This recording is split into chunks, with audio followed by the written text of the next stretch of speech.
नमस्कार दोस्तों, स्वागत है आपका शिव साधना तंत्र चैनल में। भगवान महाकाल का आशीर्वाद आप सब पर बना रहे, ऐसी मन में कामना है, प्रभु से प्रार्थना है। तो आज की वीडियो में हम चर्चा करेंगे कि हमें साधना के दौरान, किसी भी मंत्र साधना इत्यादि के दौरान कौन कौन सी सावधानियां रखनी चाहिए कि हमें अपने जप अनुष्ठान का पूर्ण लाभ प्राप्त हो। क्योंकि आपने सुना होगा काफ़ी व्यक्तियों को शिकायत करते हुए कि मैंने तो 2 महीने साधना की, 3 महीने साधना की, 41 दिन साधना की, लेकिन मुझे उस साधना का कोई फल प्राप्त नहीं हुआ। वैसे तो फल प्राप्त होना ना होना के बहुत सारे कारण हैं, ये विषय बहुत लंबा है, लेकिन उनमें भी एक महत्वपूर्ण तथ्य ये है कि साधना से जुड़ी हुई जो जो सावधानियाँ हैं, अगर हम उनका पालन करें तो संभावना अधिक बढ़ जाएगी कि हमें साधना का फल प्राप्त हो। तो उसमें मुख्य मुख्य नियम काल शुद्धि अर्थात शुभ मुहूर्त, स्थान शुद्धि, शरीर शुद्धि, चित्त शुद्धि, आसन शुद्धि, दिक् शुद्धि, आहार शुद्धि, मंत्र शुद्धि, द्रव्य शुद्धि और भूमि शयन, ब्रह्मचार्य नियम इत्यादि, ये विषय मुख्य मुख्य हैं। इनमें से भी कुछ मुख्य विषयों की चर्चा हम इस वीडियो में करेंगे। सबसे पहले काल शुद्धि। संक्षेप में, शॉर्ट में अगर मैं आपको बताऊं, काल शुद्धि का मतलब है मुहूर्त। किसी भी साधना को प्रारंभ करने का एक समय निश्चित करना, और वह समय एक जानकार व्यक्ति ही निश्चित कर सकता है कि इस देवता की साधना के अनुरूप कौन सा समय आपके अनुकूल रहेगा, कौन सा मुहूर्त अनुकूल रहेगा जिसमें आप इसको आरंभ करें तो ये पूर्णता को प्राप्त करेगी और आपको शुभ फल भी मिलेगा। तो किसी ज्योतिष से, किसी पंडित इत्यादि से आप शुभ मुहूर्त निकलवा कर ही मंत्र अनुष्ठान आरंभ करें। स्थान शुद्धि, इसके बाद में जहाँ बैठकर आपको जप करना है। अगर आप किसी कारण से घर पे ही जप करना चाहते हैं तो अपने घर का जो पूजा स्थल है वह पूर्ण पवित्र होना चाहिए, और वहाँ गंगा जल इत्यादि आप छिड़क कर, गूगल धूप इत्यादि की धूप देकर वातावरण को शुद्ध एवं पवित्र बनाएं। और पूजा घर ऐसे स्थान पर हो जहाँ सामान्यतः व्यक्तियों का आवागमन कम हो, अर्थात कोई भी व्यक्ति मुँह उठाकर आप चला रहा है, पूजा घर भी वहीं है, तो उसका फल आपको कम प्राप्त होगा।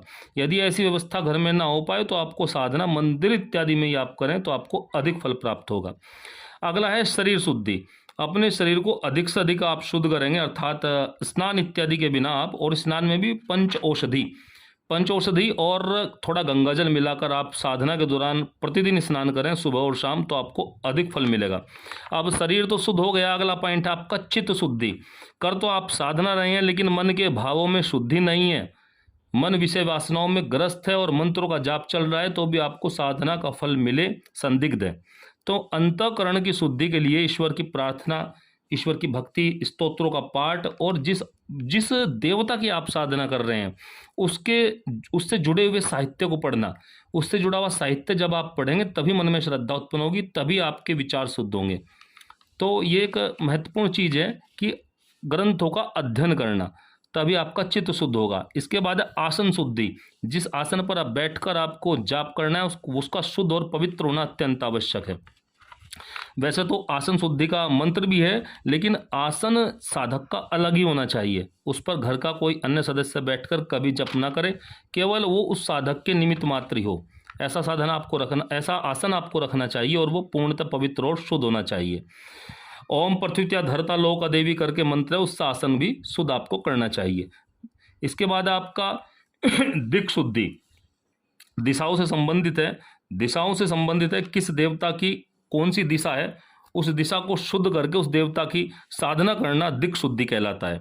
दिक् शुद्धि की एक अलग विधि है, उससे संबंधित वीडियो कभी मैं आपको अलग से बना के दूंगा। अगला है आहार शुद्धि। मंत्र साधना में आहार के संबंध में अन्न सर्वाधिक दोष है, सर्वाधिक दोष पैदा करता है।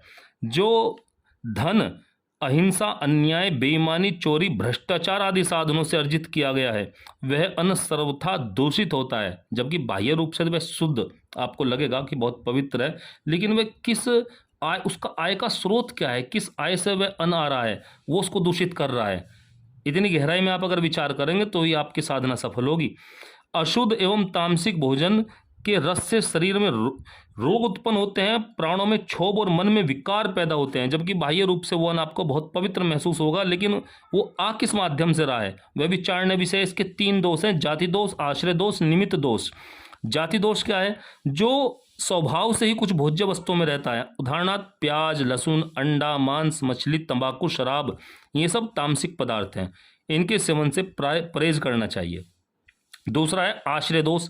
शुद्ध वस्तुएं भी दूषित स्थान पर अगर रख दें तो वह अपवित्र हो जाती हैं। गाय का दूध आप किसी शराब खाने में रख दें तो उसका जो है उस दूध का व्यवहार, आचार विचार और उसके पीने वाले पर जो इफेक्ट देगा प्रभाव, वो सब कुछ बदल जाएगा।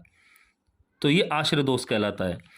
तो शुद्ध दूध, दही भी शराब खाने या बूचड़ खाने में आप रख दें तो वह अपवित्र हो जाता है और उससे मन में विकार ही पैदा होंगे। इससे बचना चाहिए। निमित्त दोष, पवित्र स्थान में रखी हुई शुद्ध वस्तु कुत्ते, बिल्ली, चूहे, कौवे आदि के स्पर्श से अशुद्ध हो जाती हैं। यदि मंदिर में पड़ी हुई भक्ष्य वस्तु को कुत्ता, बिल्ली, कौवा आदि स्पर्श कर जाए, जैसे भोजन के संबंध में और एक विशेष बात ध्यान रखनी चाहिए कि जितने भोजन की आवश्यकता हो उससे कम, 4 रोटी की अगर भूख है तो वो कम से कम 3 रोटी हो। 2 रोटी खाए तो बहुत अच्छी बात है, लेकिन 1 रोटी तो कम खानी ही चाहिए। अगर उतना या उससे ज़्यादा खाएगा, भूख के बराबर या उससे अधिक खाएगा, तो आलस्य, प्रमाद, मन में विकार पैदा होना ही होना है। भगवान शिव ने एक स्थान पर पार्वती से कहा भी है, क्योंकि श्रावण मास आरंभ होना है तो भगवान शिव का उदाहरण मैंने इसलिए आपको दिया है कि जिसकी जिह्वा, भगवान शिव कह रहे हैं माता से, जिनकी जिह्वा प्राय अंश से जल गई है और जिनके हाथ प्रतिग्रह से जले हुए हैं और जिनका मन पर धन, दूसरों के धन एवं पर स्त्री, दूसरों की स्त्री के चिंतन से जलता रहता है, उन्हें भला मंत्र सिद्धि कैसे प्राप्त हो सकती है? भले ही में कितना ढोंग दिखावा करें, प्रयास करें, लेकिन उन्हें कभी नहीं प्राप्त हो सकती है। खुद भगवान के वचन है।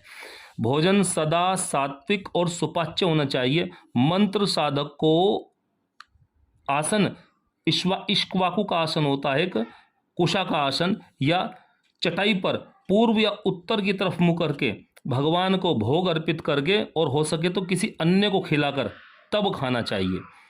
और उसमें भी प्राणाय नमः, अपानाय नमः, व्यानाय नमः, समानाय स्वाहा, उदानाय स्वाहा, इन 5 मंत्रों को पढ़ते हुए 5 ग्रास भावनिष्ठ होकर तब अपने मुख में डालें।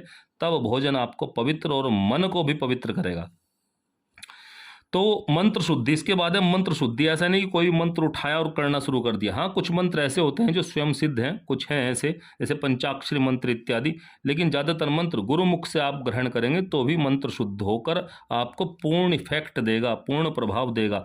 द्रव्य शुद्धि, द्रव्य शुद्धि के अंतर्गत जप में पूजा काल में विभिन्न वस्तुओं की शुद्धि का ध्यान रखना भी आवश्यक होता है, जैसे माला शुद्धि, वस्त्र, बर्तन, धृत यानी कि घी, जल, दूध, दही, शहद, चंदन इत्यादि ये जितने भी हैं, इन सब की द्रव्यों की शुद्धि कर लेनी चाहिए आपको। और श्वेत, पीले या कम से कम एक बार धुले हुए वस्त्र ही आपको धारण करने चाहिए। और जब से पूर्ण भगवान का पूजन करना अति आवश्यक है। और इसके अलावा भूमि पर शयन, अधिक से अधिक मौन, गुरु सेवा और ब्रह्मचर्य, और ब्रह्मचर्य पे तो मैं एक अलग से वीडियो बनाऊंगा, तब आपको उसके बारे में पूरी गहराई से आपको जानकारी दूंगा। तो आप इन सब नियमों का पालन करेंगे तो ही आपको भगवान महाकाल, महादेव, माता रानी, भगवान विष्णु, ये जो भी आपके इष्ट देव हैं उनकी पूर्ण कृपा आपको प्राप्त होगी। तो वीडियो को अधिक न बढ़ाते हुए आप इस जानकारी का लाभ उठाएं और साधना में, पूजा में, अनुष्ठान में अधिक से अधिक उन्नति करें। इसी कामना के साथ हर हर महादेव।